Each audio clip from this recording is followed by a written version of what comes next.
that is when you throw to a spot, you're trying to beat more coverage or more zone coverages. When you're throwing to when they're open, you're trying to beat more prime man coverages because you got more running routes. So, you know, it depends on the scheme that we see that we're going to go in. Sometimes we try to create, you know, because sometimes you don't know what they're always going to be in. You know, teams are constantly changing. 2 high, 1 high, man, zone, zone pressure, man pressure. I mean, that's probably a lot of big terms for everybody, but it's, you know, it depends what you've scouted and what their tendencies are showing. So sometimes within routes, you're creating, you know, an answer for the quarterback on one side maybe as a zone, and maybe on this side as a man. Now, you can still be okay both ways, but, you know, some receivers are going to have to work more. And that's probably the thing that our kids have got to, you know, improve on, which they've worked on, is that they got to learn to separate, create separation to give that picture. Because let me tell you something now, when you go back, I'm going to tell you one thing about Jeff Driscoll. He is tough, okay, because he took some shots last year now in that protection that, you know, but he got right back in there. I mean, he did not get hurt except when he hurt his ankle one time. But when you get back there to drop, and you got all these people, you know, those guys that are about 280 pounds, 300 pounds coming after you up front, and that picture is like cloudy and you don't see anybody open. It's like, okay, what do you do at that point? That's the receiver. That's where they got to improve it. Creating separation at break points at the depths that they need to, clearing people, running through routes. They got to get themselves open. That's their job. And, you know, and we got to, you know, obviously put them in a scheme situation that helps them. But that's, you know, that's where they got to improve too. To do that, and we got to do some things where he's got an opportunity to make plays for us, and he'll do that in special teams. And obviously, still play corner, and but you're going to see him on offense a little bit too. So. How is Solomon Patton doing? Yeah, Solo, as we call him, he's doing well. His arms, he's healthy now. The thing, here's the funny thing about it. I'm going to tell you this little story, so I hope a lot of this stuff's good here, but sure.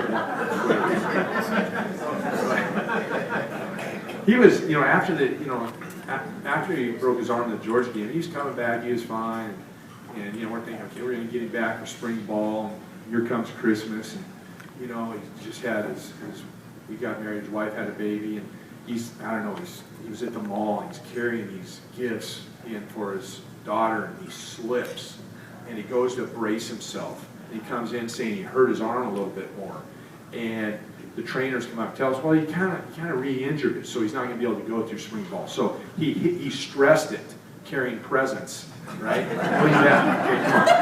I thought, no, they're joking, right? This kid doesn't want to go through spring ball, but he's not like that. But he's all right. He actually went through spring ball. We just, you know, wanted to be safe, and he didn't get hit. So, but he still ran routes, and you know, the thing that he's interesting is he really was coming on, and you could see where his role kind of started playing in the offense. So we got to get that back, and he is fast, you know, and he can make some plays with the ball in his hand. You know, he's getting better at receiver, but there's a role for him, and he knows what that is, and he's a very unselfish kid and has a great work ethic, and so, you know, expect to see him back and doing some things for us. We got a lot of those guys back. You know, John Harrison is probably, and John Halapio, you know, our center guard. The guy that's going to be probably the left tackle is DJ Humphreys, he backed up Xavier last year and played a lot of games, but he was one of the best in the country, you know, 2 years ago when he was in high school. And then you got Tyler Moore over at the right tackle. And I'm really excited about Max Garcia, a kid that redshirted last year but transferred from the University of Maryland here a year and a half ago. So those guys, and we got some depth coming in with some other kids also, and some kids that played last year. So that's probably one of the strong foundation of our team is the guys up front. And what they, you know, kind of the attitude they have, and the fact that one thing we stress is that we want to be physical. And that's how they play, that's how they practice. And you add, that's kind of the runner that Matt is, and Mac, and you know, Mark Herndon, and you saw, if you followed the final spring game, Kelvin Taylor, you know, was a kid that stepped up. He's still got a long ways to go, but he's going to be a very, very good player. So that kind of sets the foundation of what we want to be, and probably how we're going to establish everything. And then, now what I've told the kids and tried to stress to is that, you know, from a coaching standpoint, we want to be a little bit more balanced. I'm not saying we have to throw more than run or that, but you know, we want to be able to, if people are going to load the box with people, we want to be able to launch the ball over the top and throw some. We need to just make more plays. You know, that doesn't mean we're going to throw a lot more. Okay, we're going to do what we have to do to win games, but you know, we do need to find a little bit more balance where people have to, when we go into a game, they got to account for some guys on the outside, being the receivers, that they just can't put everybody in there and say, okay, we're going to put 9 guys in here, because usually we only have either 7 or 8 to block, and then Matt and the running backs are running against a wall, and that's kind of tough. And it's never perfect. All those coaches, you want it to be, as fans, I know you want it to be, and everything you want it to all be simple. But you know, on the other thing that you are going to see that is going to be a real joy is Matt Jones stepping in for Mike Gillisley, who had a great spring. You saw him come out at the end of the year when we played the team up in Tallahassee there. And you saw what he did towards the end of this year. I'm excited to see him. He's going to be tired after each game because he can get the ball put in his hands a lot. And so, you know, expect to hear Matt Jones' name quite a bit. I guess, you know, as far as coaches right now, we're all out on the road. We can put about 7 coaches out a day with the number of evaluations, and we got to kind of start working it down towards the end of May where a lot of the spring games are. So we're going out and really trying to cover the whole state and really, you know, South Georgia, and then kind of branch out to where the kids are in positions that we see from there. So all our guys are, you know, the head coach can't go out, but you know, he's doing a lot of Gator Club functions throughout the state.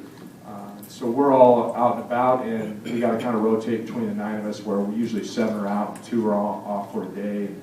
You know, so we kind of match that up.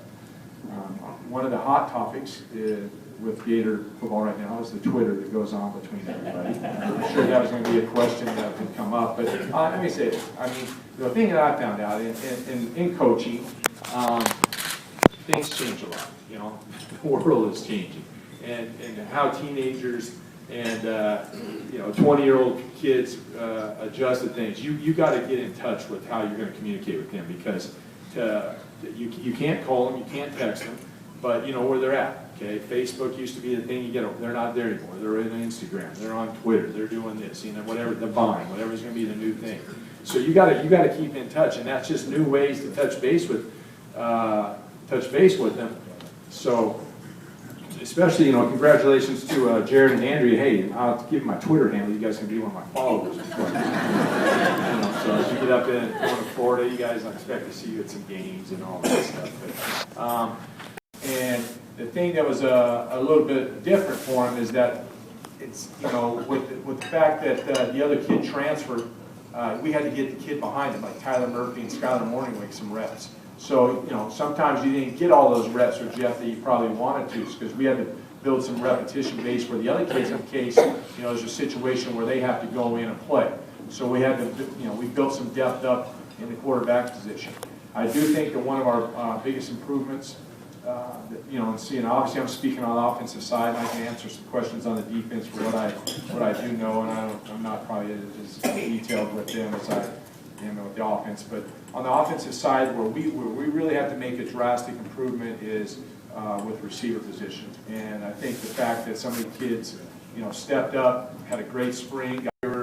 People were uncertain about the Gators. But now they're going to know, I mean, you know, when you win 11 games, you know, you're doing something right. And I think we were smart about what we did and how we played football, and we had a really, really good defense. And, you know, we were learning the first year in the offense, and now we're going to, you know, come around. And, you know, we got some guys to replace. Obviously, you got to replace a Jordan Reed. You got to replace a Mike Gillisley. But, you know, there was a few kids up front.